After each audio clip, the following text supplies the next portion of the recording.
નમસ્કાર મિત્રો, આજના વિડીયોની અંદર આપણે ધોરણ 8ના વિદાય સમારંભ સંચાલન વિશેનો વિડીયો આપણે જોઈશું. જો એ પહેલાં તમે મારી ચેનલ ઉપર નવા હોય તો ચેનલને સબસ્ક્રાઈબ કરી દેજો અને વિડીયોને તમારા અન્ય મિત્રોને શેર કરી દેજો.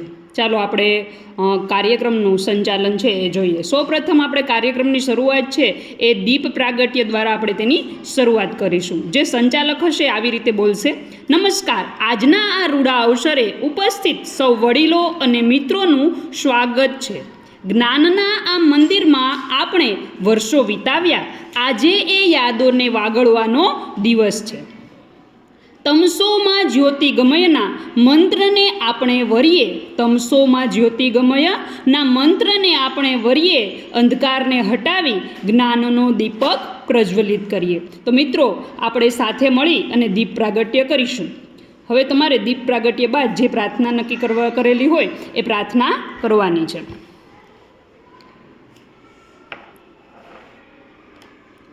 ત્યાર પછી સ્વાગત અને પ્રસ્તાવના આવશે. આજે હૈયું થોડે ભારે છે. આજે હૈયું થોડું ભારે છે, કારણ કે પાંખો ફૂટી છે અને આકાશ તરફ ઉડવાની તૈયારી છે. આ સફરમાં જેમના માર્ગદર્શન વગર આપણે અધૂરા હતા એવા આપણા આદરણીય આચાર્યશ્રી અને શિક્ષકોનું આપણે પુષ્પગુચ્છથી સ્વાગત કરીએ. પુષ્પોની સુગંધ કદી સીમાઓ નથી જાણતી. પુષ્પોની સુગંધ કદી સીમાઓ નથી જાણતી અને ગુરુના જ્ઞાનથી કોઈ મર્યાદા નથી હોતી. અને ગુરુના જ્ઞાનની કોઈ મર્યાદા નથી હોતી. પુષ્પગુચ્છથી સ્વાગત થયા બાદ હવે આપણે વિદ્યાર્થીના સ્મરણો વિશે વાત કરીશું. એટલે સંચાલક છે એ બોલશે કે પહેલા ધોરણમાં જ્યારે રડતા રડતા શાળાએ આવ્યા હતા, પહેલા ધોરણમાં જ્યારે રડતા રડતા શાળાએ આવ્યા હતા ત્યારે ખબર નહોતી કે 8મા ધોરણમાં આ શાળા છોડતી વખતે પણ રડવું આવશે. એ રમતના મેદાન, એ વર્ગખંડ અને એ મિત્રોની મસ્તી, એ વિશે વાત કરવા હવે તમારે જે પણ વ્યક્તિ આવવાનું હોય ધોરણ 8નું બોલવા માટે એનું નામ અહીંયા બોલવાનું છે ને વિનંતી કરીશ. ત્યાર પછી એને બોલાઈ જાય એટલે તમારે બોલવાનું છે કે વિદાયની આ પળોમાં હૈયું ભરાઈ આવે છે. વિદાયની આ પળોમાં હૈયું ભરાઈ આવે છે. વીતેલા વર્ષોની યાદો આંખ સામે તરી આવે છે.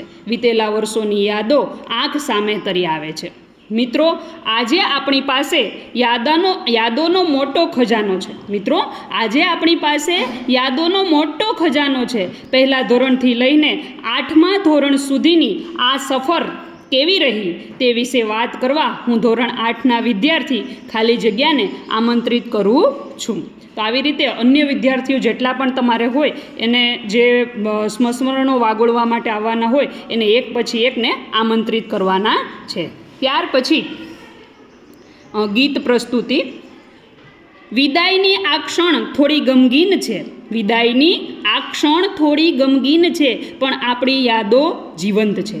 પ્રસંગ છે વિદાયનો, એથી લાગણી છે ભરમાણી. પ્રસંગ છે વિદાયનો, એથી લાગણી છે ભરમાણી. હકીકતમાં તો વિદાય આપી છે સમયને.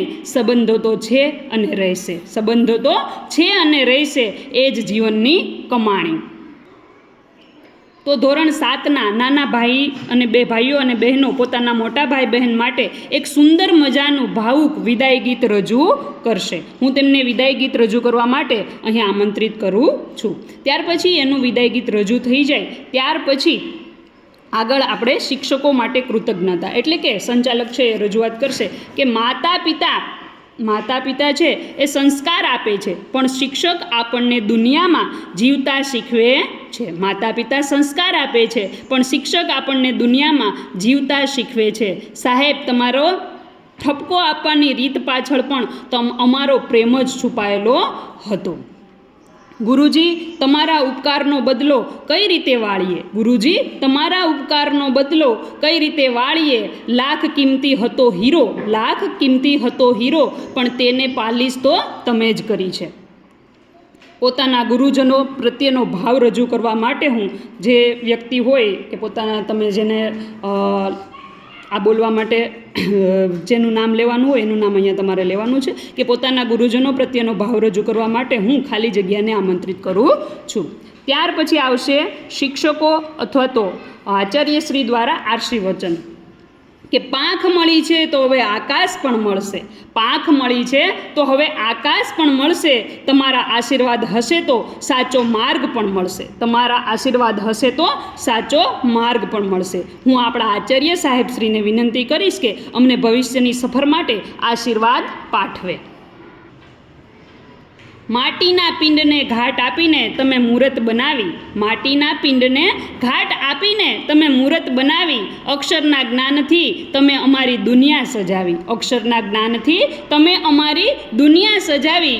ગુરુજી તમારા ઉપકારનો બદલો કઈ રીતે વાળીએ, ગુરુજી તમારા ઉપકારનો બદલો કઈ રીતે વાળીએ, અમે તો પથ્થર જેવા, અમને હીરાની ચમક તમે અપાવી.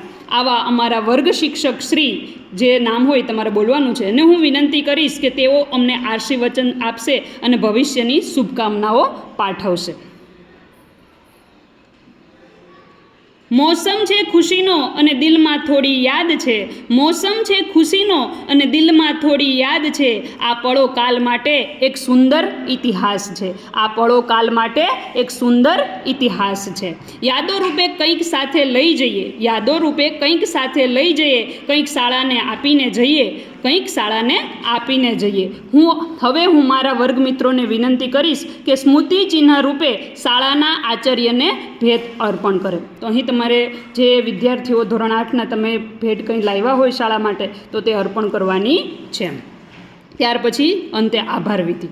અંતે એટલું જ કહીશ કે આપણે છૂટા પડ્યા છીએ, અંતે એટલું જ કહીશ કે આપણે છૂટા પડી રહ્યા છીએ પણ વિખેરાઈ રહ્યા નથી. આ સ્નેહ હંમેશા કાયમ રહેશે મિત્રો.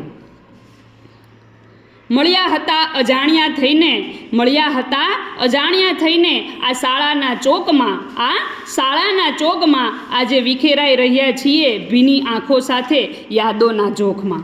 છોડી જઈશું આ મેદાન, છોડી જઈશું આ મેદાન અને આ ક્લાસરૂમની દિવાલ, અને આ ક્લાસરૂમની દિવાલ, પણ દિલમાં રહેશે સદાય આ શાળાનો વહાલ, દિલમાં રહેશે સદાય આ શાળાનો વહાલ. એ હવે આવજો.